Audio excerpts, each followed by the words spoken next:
dadka Puntland ka imaado oo Saacadiyo hogaaminayso oo xilwaanada oo Puntland ka imaadeen oo Saacadiyo Firimbe kamid ah iyo Timcad baarlamaankaas dhawaatada ku heysaan iska daaya baarlamaankaas dhibka ku heysaan ka dhaafa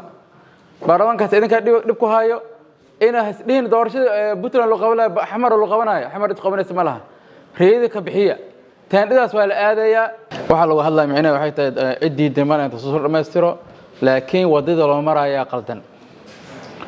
wadadaas way qaldan tahay shaadimo dhor mar loo sheegay dad guluub gooniya wato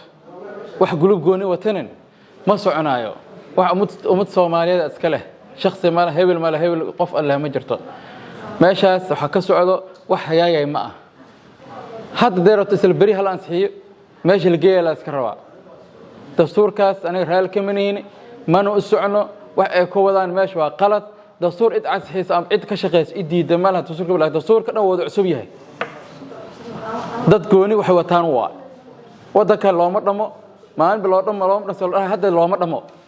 wax loo dhan ma jirto shee'aadan wuxuu ka sameeynaa baarlamaankaas asiyo kooran 10 qodob fadhiyo oo leeyahay burskiga ugu rufanaa islaan la Saacadiyo Firimbe joogto 10 qof hadda fadhiyo Firimbe ugu rufanayso dadka Puntland ka imaado oo Saacadiyo hogaaminayso oo xilwaanada oo Puntland ka imaadeen oo Saacadiyo Firimbe kamid ah iyo Timcad baarlamaankaas dhawaatada ku heysaan iska daaya baarlamaankaas dhibka ku heysaan ka dhaafa baarlamaankaas idinka dhib ku hayo ina hasdhiin doorashada Puntland loo qabanay xamar loo qabanayo xamar cid qabanaysa ma laha reeyada ka bixiya taandidaas waa la aadaya cid laga baqay ma lahan waxba isku daalinina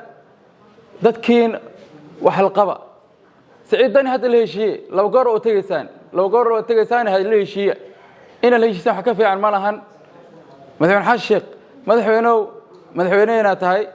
وقت عرسنهن كمدي الدين ودلالة ودا لكن واحد السعودة أنا كمان قرأ السنين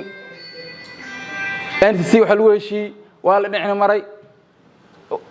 هشية لو وضع لي لو وضع مفلنين تصور لو وضع سبيا هاي marka waxaan ka rabaa xukuumadda iyo teamkoodaba waa ina sida ay ku wadaan raalka manihin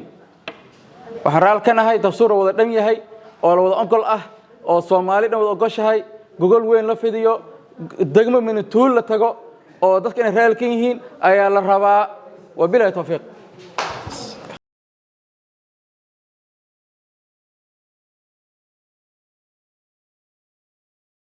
isbitaalka Dawo Clinic waxa uu ka mid yahay isbitaalada dabiiba xanuunada ku dhaca haweenka adeegyada isbitaalka uu bixiyo waxa ka mid ah daaweynta dhiciska daaweynta dhalmo la'aanta daaweynta infectionka daaweynta caado wareerka sidoo kale isbitaalku waxa uu qabtaa baaritaanada hormoonada daaweynta burobiyoodka iyo qaliimadooda daaweynta kaadi baxsadka socoshada hooyada uurka leh iyadoo lala talinayo lana daaweynayo isbitaalka waxa ka howlgasha Dr. Qamar Taawane Axmed oo ku takhasustay cudurrada haweenka iyo qaliimadooda isbitaalku waxa uu leeyahay kombiyuutarka uurka jirta iyadoo lala soconayo ilmaha caloosha ku jira caafimaadkooda hamuugaan Dawo Clinic